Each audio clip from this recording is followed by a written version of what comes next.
So everyone, I am so excited to be doing this. It's not even Skype, it's called Zoom, a Zoom interview with some very influential ladies. This book came into my hands. It is hot off the press, and it is by these gals. I'd like for them to introduce themselves to you, and then I want to tell you about this book. This is a treasure, and it's all about the Modern Guild. So let's start with you, Riane. Hi, everyone. My name is Riane Menardi Morrison, and I am the Communications Manager for the MQG. Okay. And I am Alissa Haight Carlton. I'm the Executive Director of the Modern Quilt Guild. And I'm Heather Grant. I'm the Director of Marketing and Programming. Okay, so I'm just going to tout this a little bit, and you can correct me if I'm wrong, but this book not only has, just exquisite photography and all that, it really takes you through how the Modern Guild got started. And in looking at this, I guess I was kind of surprised at really it's been a short amount of time, truly, right? So, Riane, I'm going to start with you because you're the one that reached out to me. Let's talk about the early influencers in the Guild. Oh, I'm actually going to kick this over to Alissa because she was there at the very beginning. So, okay, great. Best person to talk about the early days. Great. Yeah, I'm one of the co-founders. I co-founded the MQG along with Latifa Safir. And the very, very first meeting was in 2009, the first meeting of the LA MQG, and it just grew from there. So we, Heather started working for the MQG in what, 2012? Yeah, so it was about then that she and I first started talking about this book and the idea of a coffee table book that would be a modern quilting book, but we felt like maybe the modern quilting movement needed to mature a little bit longer to really have, enough truly standout quilts in the book. And we knew that we wanted to include that history, that there's been influencers from the beginning. The big ones, I would say Denise Schmidt, early, really one of the foremost, first modern quilters. Also Weeks Ringel and Bill Kerr. Right. I really believe that the use of the word modern to define the movement was first their book, Modern Quilt Studio, I think was kind of, I think that's what it was called, right? Their early book. Was the first time that word modern was used to describe a specific aesthetic in quilting. But if you go even further back to before people who define themselves as modern quilters, you look at Amish quilts with their use of solid and bold. The G's Bend quilts with all their improvisational piecing. And again, big open, uses of solid fabrics, big open swaths of big solid fabrics. Art quilters, everything that modern quilters make comes from something. Traditional right. Quilting, art quilting all came before us and have definitely had a huge influence on the movement. Well, I love that you have Gwen Marston in here, Jean Wells, Nancy Crow, because what they were doing back then was very, very innovative and kind of put the whole world off kilter. And when I started quilting, when the dinosaurs roamed the earth, there was this big chasm between the art quilter and the traditionalist, and then it all just sweetly blended together. And I have to tell you, ladies, I have been profoundly influenced by the Modern Guild, profoundly. And I came into quilt making through the Amish, being so, wow, their stuff is amazing. So that, the early influences come from the late 1900s. And well, before with the Amish, right? Yeah. So, okay. 2005, you guys say is a landmark year, and I'd like to discuss that. Yeah, I think it was really interesting because before that time period, the quilting industry didn't really have this kind of thing. And so people were very much kind of doing things on their own, right? There was bits and pieces in the art quilting movement that were very modern. There was, people working individually. None of them were really working under the term modern necessarily. Mm-hmm. But what really happened, and if you went to, at that time, I would go to my local traditional guild, and I was the only one there that had what I had. So it was very, I couldn't find people who were doing what I was doing. Where do you live? I live in Austin, which has one of the best traditional guilds in the country, in my opinion. Sorry, everybody else, but but anyway, so that year the internet really started to change because imagery on the internet was much more cost effective. Flickr was really starting to gain steam right around that time.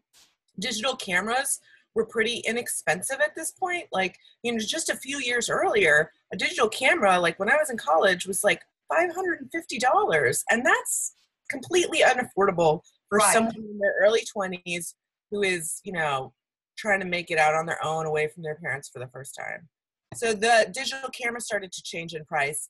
And so those two things really, the use of sharing photography on the internet and cheap digital cameras really started to allow us to find each other. You know, when I read that in this book, it was like, well, no kidding. No kidding. You know, I think of just digitally how everything has changed. I mean, 10 years ago is like 100 years ago. You know, there's just so much going on. So the guild started, you said in the book, blossoming between 2005 and 2008. And then came the guild in 2009, which is what, only 9 years ago. Wow, right? Yeah, and again, you know, that links right back into the internet and technology.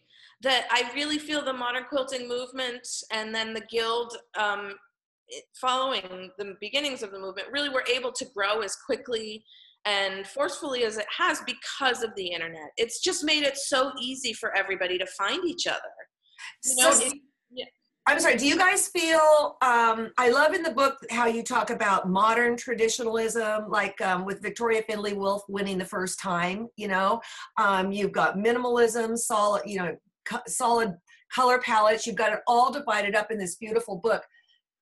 I feel you guys have changed significantly. Do you? I mean, just in the years?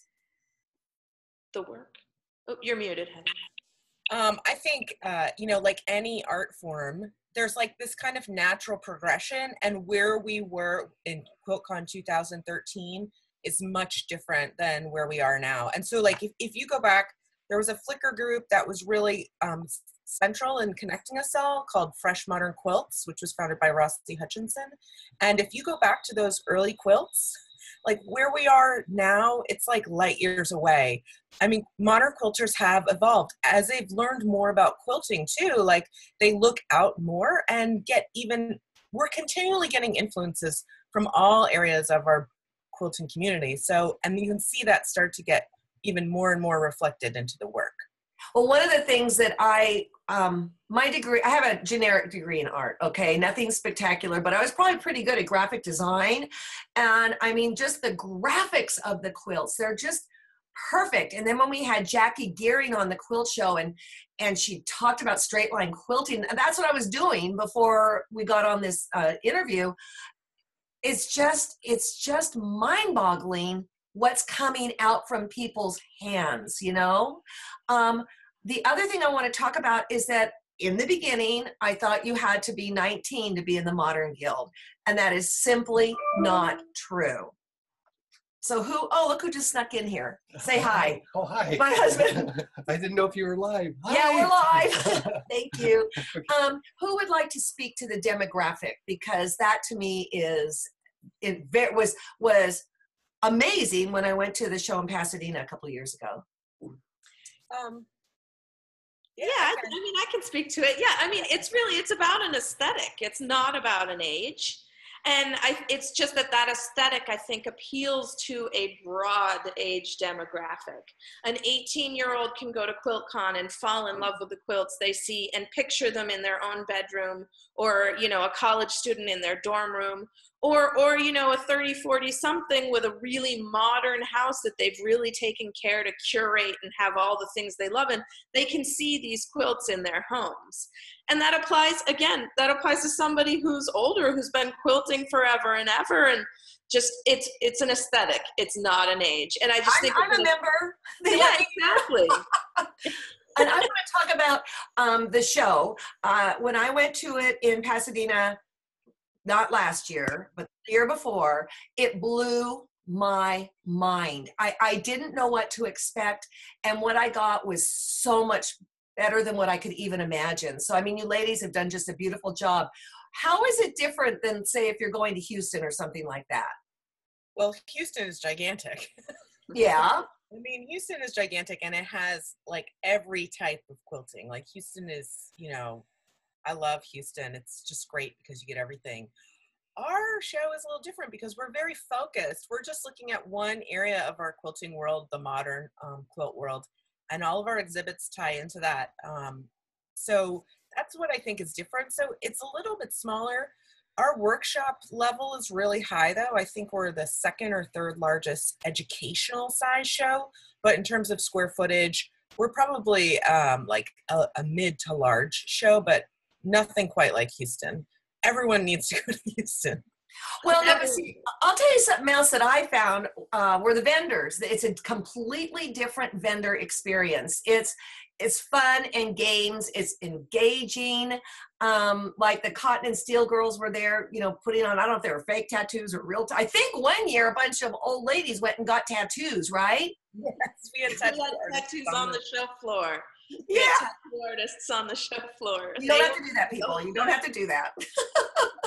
So, Riane, talk about this year because it's back in California. Yes, this is year number 5, so it's kind of fun to see it mature to be a show that's been around for 5 years now, and I think we've got more quilts than ever before, so there will be a total on display of over 550, which includes the 360-ish that are juried in from our members, and dozens of quilts from special exhibits and charity quilts made by guilds from around the world, so it's going to be big and really exciting this year. It's hard to get a quilt in. Mary Kay, who works for us, got one in. I don't know if it was this year or whatever. She was so excited she couldn't stand it. I mean, you guys do it right. So what I want to do, how does somebody get hold of this book, this beautiful book? I honestly, people, I cannot recommend it enough. It's just, oh, gosh, it's just the best, the pictures and everything. How does somebody get it if they don't know the publisher and call and say, send me a book? You know, I mean, it's available at bookstores on Amazon, but you can also get it from us directly from the Modern Quilt Guild shop. So if you just go to the modernquiltguild.com and click on shop, it's right there. Is it possible? Are they signed, or is that just impossible because your proximities? We might be able to do that after QuiltCon. Okay. Signed copies once we're all together, but okay. Right now they're not signed. Okay. If you're going to QuiltCon, we encourage you to bring your copy of the book because it's kind of like everyone's going to be there, and so we'll have a book party, and you can get it signed by all the different quilters in it, like a yearbook. And when is it this year again? QuiltCon? It's February 22nd to the 25th, and the book party, if you're interested, is on that Saturday, the 24th in the evening. At the Pasadena Convention Center. And is there still room for workshops and stuff like that? There's room in, a lot of workshops are sold out, but there's lots with room in them, and every lecture has room. And there's also just day show passes, $10 to just see the quilt, come for the day, see the quilt show, check out all the exhibitors, do some fabric shopping. Everybody wants that. So yeah, there's a number of different ways to attend. So I would say, peeps who are watching this, this is a great Valentine's present for yourself. You will not be disappointed. And then if you're going to be in, I keep saying Anaheim, Pasadena, bring your book. It's beautiful. Congratulations. Just congratulations, ladies. Job well done. Thanks so much, Alex. Okay, I hope to see you there. All right. Okay, thanks.